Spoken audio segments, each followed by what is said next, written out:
It's fine. Everything is fine. Everything is fine. We are fine.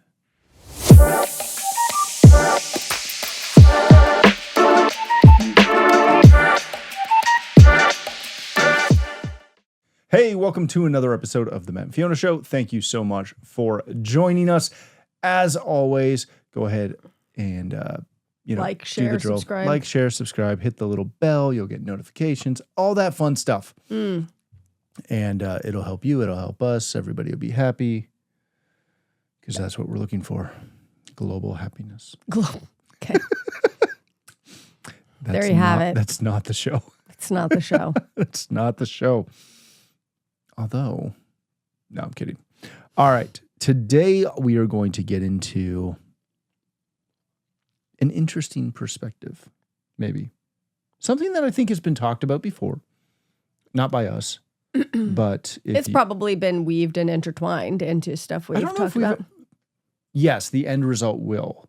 Right. But the starting point will not. Today we're going to talk about using your talents with a story about talents.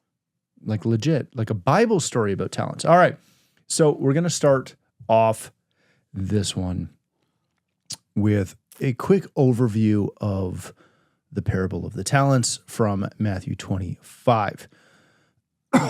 So this is Jesus. He had just told the parable and the story of the wise and foolish virgins, and he goes directly into the parable of the talents. And it's about a man who was traveling to a far country. So he called up his servants. And again, I'm paraphrasing. This starts in verse 14, but I'm going to paraphrase through the whole thing. So a man's called away to a far country. So before he leaves, he calls his servants and delivers his goods to them. He gave one 5 talents, another 2 talents, and to another 1, each according to their own ability. And then he went on his journey. The man who received the 5 talents went and traded with them and made another 5 talents. Right. Great. Mm-hmm. The man who received 2 gained 2 more as well. In the King James, it doesn't go into what he did to do that, but they're alluding to the fact that he did the same, right? He went out and traded with them and generated 2 more. Again, equal level of return, essentially. Right? Excuse me. But the one who received 1 went and dug it in the ground and hid his Lord's money because he was afraid that he would lose it. After a long time, the Lord of those servants came back and settled up with the servants. The one who received 5 came forward, brought his other 5, and said, Lord, you delivered to me 5 talents. Look, I have gained 5 more talents beside them. The Lord said, well done, good and faithful servant. You were faithful over a few things. I will make you rule over many. Enter into the joy of the Lord. Same story with the man who had received 2 talents. And then when it came to the gentleman who received 1 talent, the man said, Lord, I knew you to be a hard man, reaping where you have not sown and gathering where you have not scattered seed. I was afraid, and thus I went and hid your talent in the ground. But I have now returned to you. I dug it up. I returned what you gave me with no increase but also no loss, right? No loss. To look on the bright side.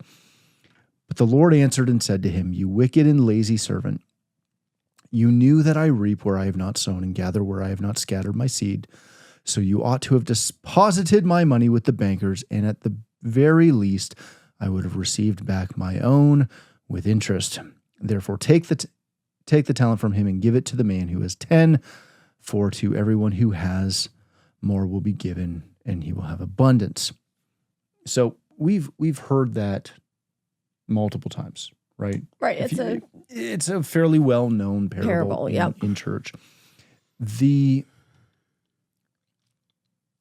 story I heard today, though, was comparing it, which is kind of where I wanted to go with this, was comparing it not only to, essentially what God has given you, but literally taking the word talent, recognizing that back in the day, that was a monetary value, Correct. a talent. But it's very interesting that they used the word talent for that monetary value because now it's very apropos. God has given everyone talents. What are you doing with them? Right? Good question. Thank you. You're welcome. And the concept being, if God has given you talents, right? If he's given you skills, you have an opportunity to not only grow those skills, right? Increase them, increase the level of talent you have, but also he gave those to you on purpose to do something with them. Absolutely. Right? When he talks to the man that was given one talent, he said, you were afraid, you were foolish, you did nothing with what I've given you. Right? Correct. The Lord has given each one of us all kinds of things. He's put stuff inside of us. What are we doing with those gifts? What are we doing to not only better our own lives, but better the work of the Lord, the ministry of the Lord, with what he's given us? If we have a talent, and again, I'm not trying to conflate or get confused between the two versions of talent, but if he's given you, in your case, a really good math mind, right? It's true, yeah. That is definitely one of your talents. Absolutely. How are you using that to not only help you and increase you, but also God put that inside of you for the work of the kingdom. Yep. So I'm going to just for a second, you make a very good point because as you're talking, yes, you do. I'm on a roll today. Well, as you're talking about all of it, and as actually you were mentioning it before time and we were discussing, one of the things I went to is, what I'm doing in my life now is absolutely nothing that I ever planned for myself. Right. Yep. Yet I went to school and got a visual arts degree, and I went to school and I got an education degree, and I went to school and I got a mathematics degree, and I went to school and got a master's degree. I got all these things for myself. Right. And there was a bit of a roundabout way that I got to some of those.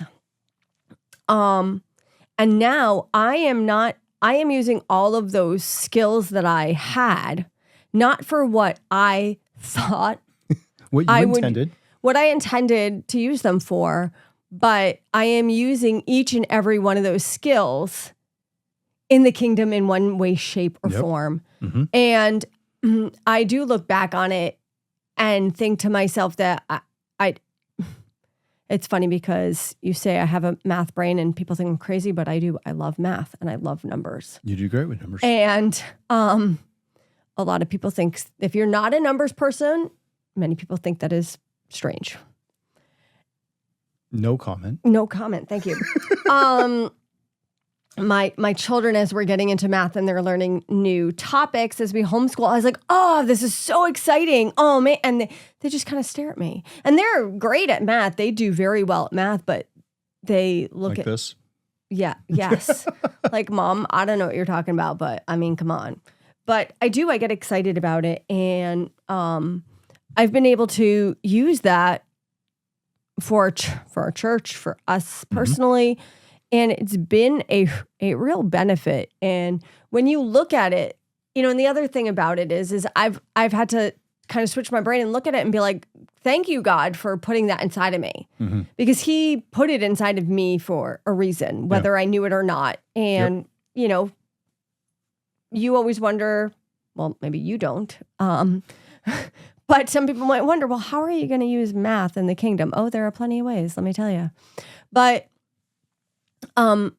every single thing, you are his workmanship created in Christ Jesus for good works. Yeah. Right? Scripture. And if you were created, in his likeness and image, but for good works and according to his purpose, well, then everything that has every gift, every talent, every skill that has been put in you God has the ability and the capability of using in his kingdom. Now, this goes along with everything, just as that parable says, whether it's money, whether it's actual talents, skills, giftings, everything he put in you, every calling, every purpose he put in you for a reason, but we are the ones that then need to go and activate it. And in that scripture, what you will notice is the two that activated what was given to them were the ones that got good and faithful servant. The one who took what was given to him and did nothing with it. Did nothing with that gifting. Did nothing with it. Yep. It was stripped from him and it did not end well. Yeah.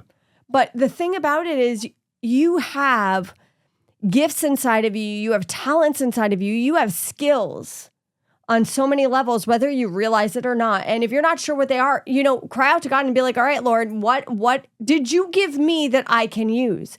But the whole point of that is whatever God has given you financially, whatever he's given you in skills and talents and time, he's given it to you as a gift to first and foremost be used for him. You were created for him, not for yourself. And, the great thing about it is he has the use of you first, but he's also given enough inside of you that whatever your talents and skills are needed for yourself, you have that ability to, advance your life as well within the constraints of his will for your life. Yeah. Right? Yeah. There's something to as you were talking, I was thinking about one of the things that you say all the time as far as designed on purpose with a purpose. Right. For a purpose. For a purpose. My apologies. Created on purpose for a purpose for such a time as this. Yeah. Yeah. I'll put on a shirt for you. Okay. But I would like that actually. I know. Okay. Continue. Yeah. Okay. Coming soon. I haven't ordered it yet. Calm down, people. But we have been created on purpose, right? We have been designed by our Creator. We are perfect in every way, right? Yes. How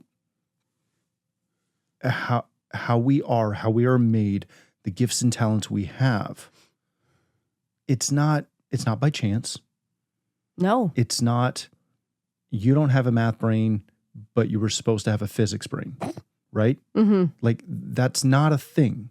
You are perfectly made in God's image. Well, when it says, his workmanship. Yes. Right? That is a handcrafted, individualized, purposed creation, unique, specifically, and thought out and predestined for. Exactly. So when you have all these things, again, it makes that parable so much heavier. Yes. Right? When you correlate the two of you have all these gifts, you have all these talents, you have all of these things to offer. And God created that for you to do. And again, you were created in his likeness, in his image. Correct. Right? Yep. We were created to love and serve him. Yes.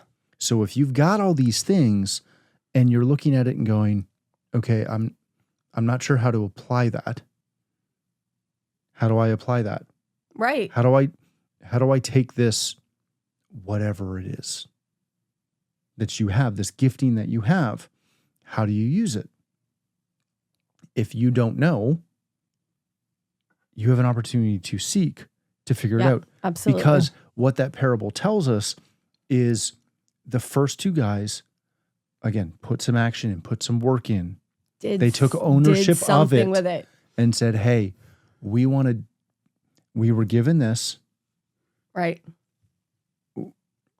You'll notice he didn't tell them what to do. That's a good point. Correct. Right? He didn't say, here's 5, here's 2, here's 1. He didn't spell it out.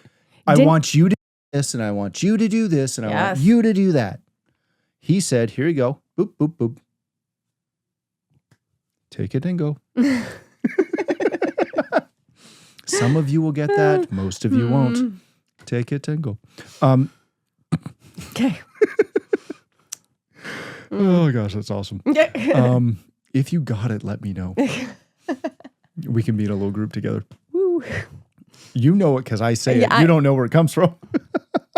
No, it's just you. All right. But he didn't lay it out, right? Mm-hmm. He didn't give them a 5-step program to double their money. Right. Right? Like it was given to them in the order of their abilities.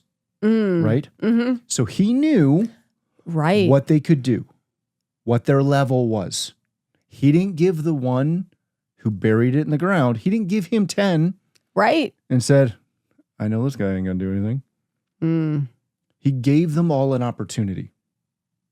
According to their talents and skills. According to their talents and skills. Yep. Again,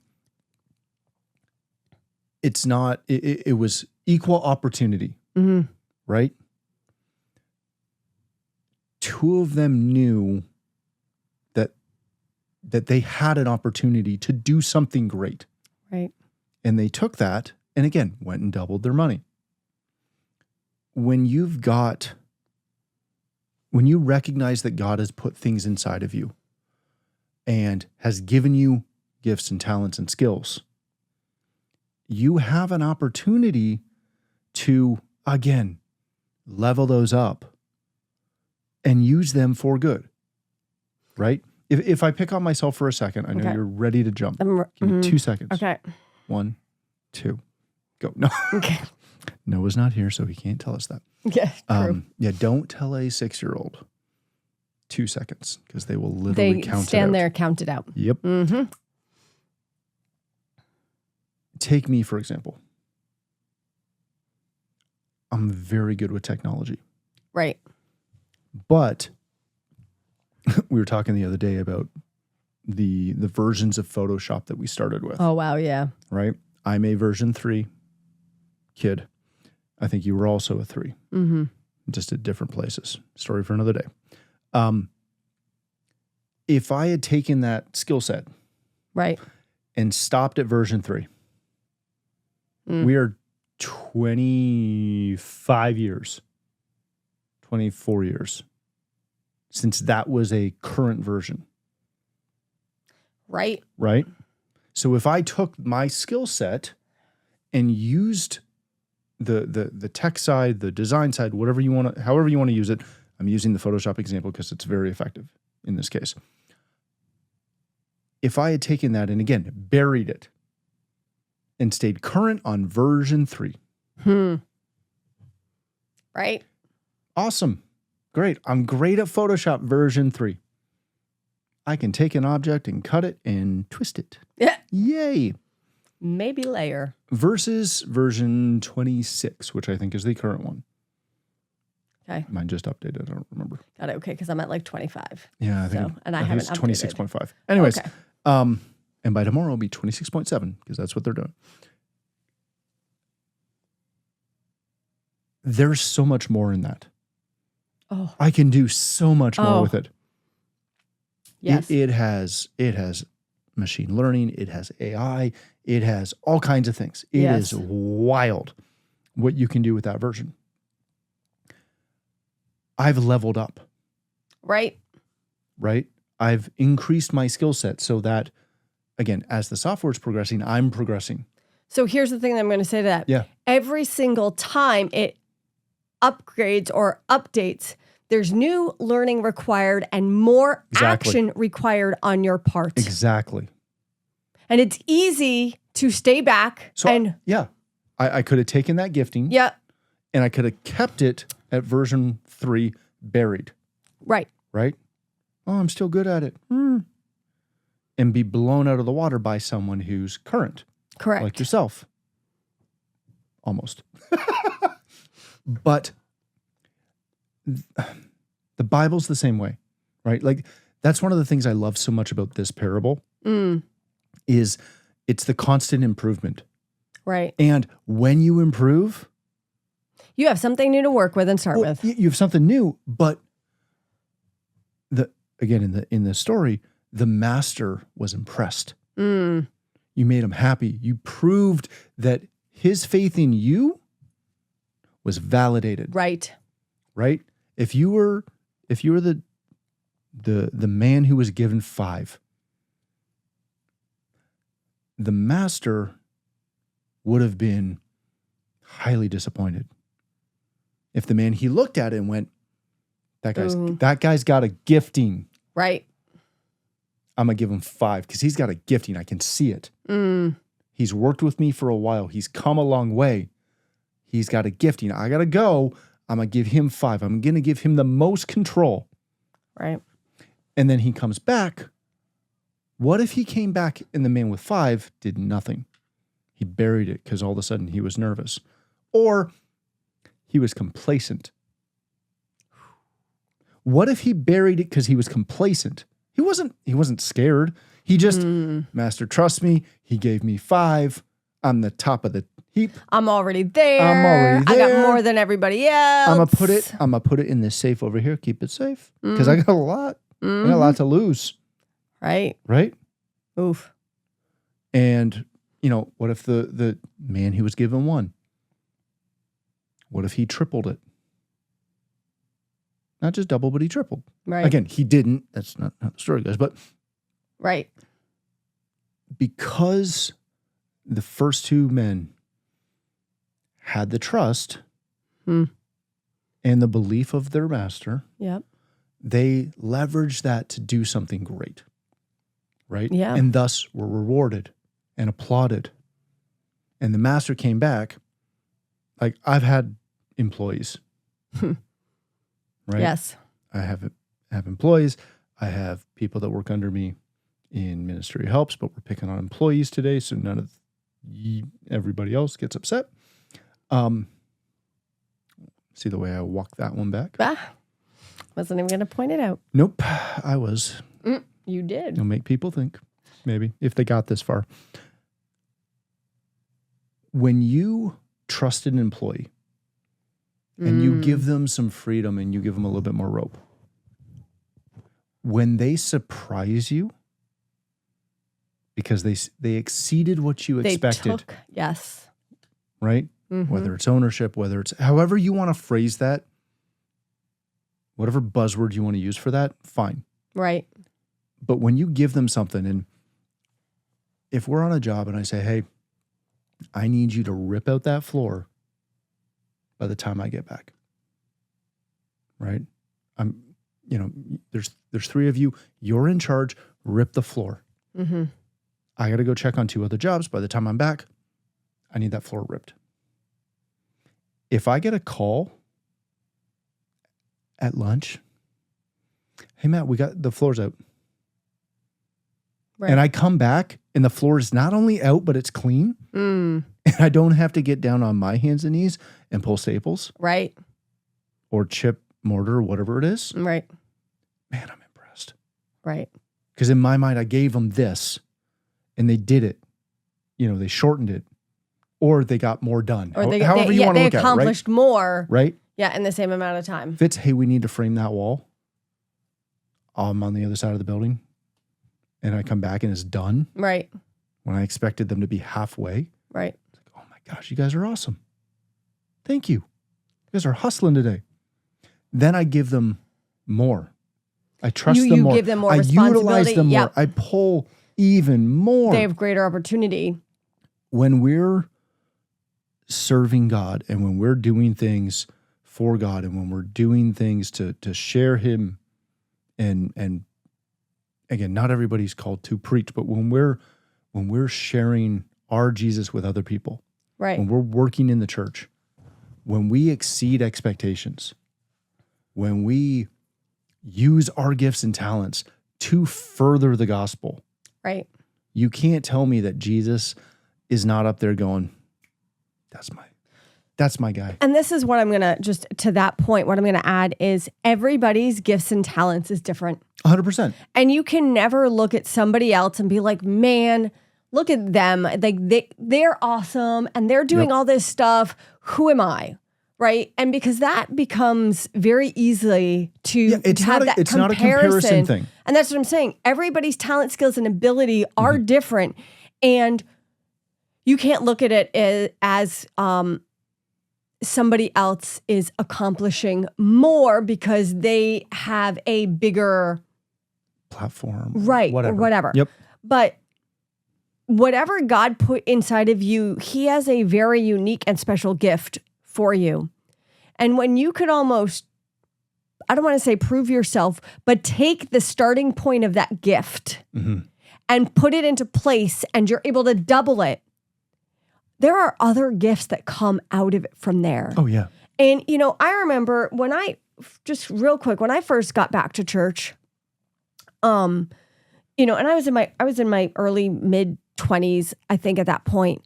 And when I first came back, I'm serving the Lord. I mean, and I'm all in, but I am not going to be my first, assignment in the kingdom isn't going to be preaching or leading a prayer night, right? You have to start somewhere. And I remember one of the first things that I did is my pastor at the time got up and said, there's a funeral this weekend and obviously it is at the church and we just need a couple of extra people in the kitchen just to make sure the food is prepped, the kitchen is clean. So if I know it's a Saturday, I know it's a last minute, but if you're able to be there, I'd love for some people to help.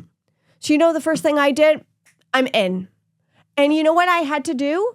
I washed dishes. I was very capable of it. It was a small thing, but I was there to wash dishes and clean off the counters.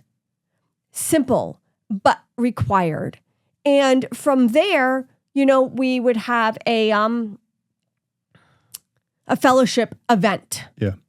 And again, they needed people there to help serve the food. So they were very little minor jobs, but it showed my heart and I took a minor little skill. Your capabilities are far beyond what you can imagine, no matter how great or small. Yeah. Because from there, I then went into, and I would help with all the events. I would help clean up or prep ahead of time. And then eventually I was on the praise and worship ministry because I played the flute for years, right? But I started somewhere with something that I was capable of, deciding that if God gave me something, I'm going to use it for him. Yep. We all know how to clean dishes. We all know how to, maybe sweep or wipe up dust bunnies or cobwebs, right?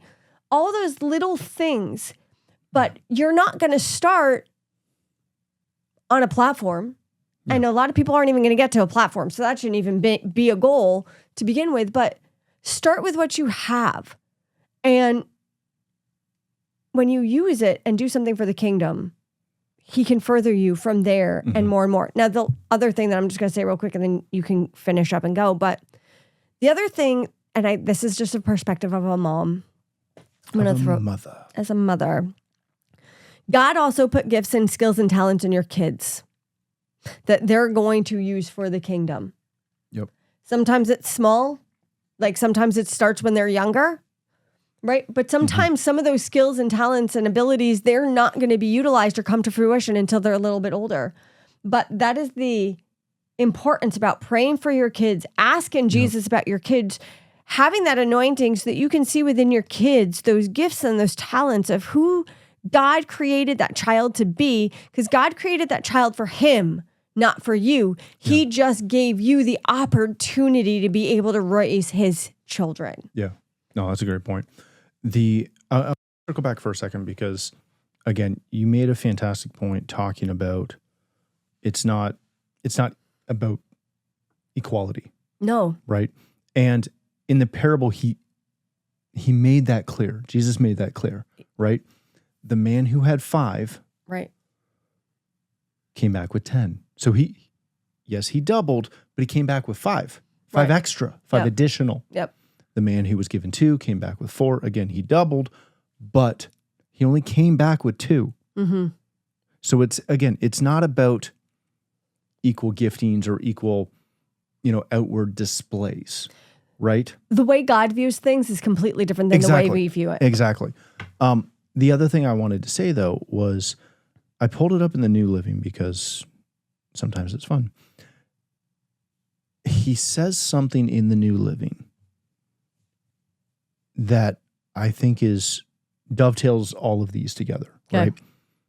To those who use well what they are given, even more will be given, which is exactly what you were just talking about. And they will have an abundance, right? If you're faithful, you will have abundance, right?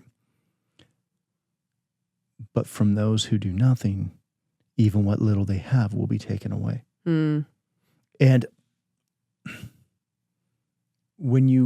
if you look at applying that to everything you're doing in life, right? Mm-hmm. If you're using your faith on it, Lord, use me. Lord, find a way. Right. I don't even know what my talent is or what my gifting is. I don't know what you've done, what you've put inside of me for you. But reveal it to me. Absolutely. Right? If that's at the bare minimum, if that's where your heart's at, God can use that. Mm-hmm. If your heart is not there, but more in the, God didn't give me anything. Or, I don't want to do that. Oh, look at us together. Oh my gosh. I had a conversation this week with somebody about a completely different topic. And the gentleman said one thing to me that we had a long conversation, but he said one thing that really stood out. And he was asked if he was going to be doing something in the church. And he said, I always brushed it off. I said, nah, that's not really me. And he said, God dealt with me on it and said, oh, so I can't use you then? You're going to dictate how I use you? Oof. Interesting. Well, then I definitely won't use you in that way. Versus, waiting and seeking God to say, hey, how are you going to use me? Right. Right? And I'll wrap it with this. I love there's a bunch of songs about it. There's a bunch of statements about it of, Lord, use me. Right. Who will go? Lord, send me. Yeah. Right? Mm-hmm. That concept has been a huge part of who I am, even though I don't verbalize it. Mm-hmm. But going back to, good Lord, and acquire the fire in 95. Wow. Right? In Hamilton, Ontario, of all places, at the Civic Center. Oof. Okay. I don't know if was ever called that, actually. Okay. I have no idea. All right. Well, most people won't know that anyway. Nope, not a clue. Nope. But that's always been a thing, right? And in everything that we've done, even to this. Right. Right? I don't do anything I do because I want accolades or I want you to go, oh, Matt's got a podcast. Or any of that stuff. Mm-hmm. It's, if I can do this, if I can get on the phone and help that church with that tech problem. Right. If I can do this, if I can do that, cool. That's what I'm here for. Right. Right. In the conversation I was having the other day, it was the one thing that I know I'm called to do is this. Not this, but what we were talking about. Right. And if that's all I'm ever called to do, awesome. I'm going to do it really well. Right. If I'm called to more than that, cool. Show me. We need to have a willing and ready heart. Yeah. And we need to, that whole Lord use me attitude, or it's not even a use me. It's a Lord, help me fulfill my purpose for what I was created for. Yeah. Yeah, it's fantastic. All right, we are going to leave it there. Hopefully you enjoyed this episode. As always, as you know, like, share, subscribe, do all that jazz. Otherwise, we will see you next week on another episode of The Matt and Fiona Show. See ya. Bye now.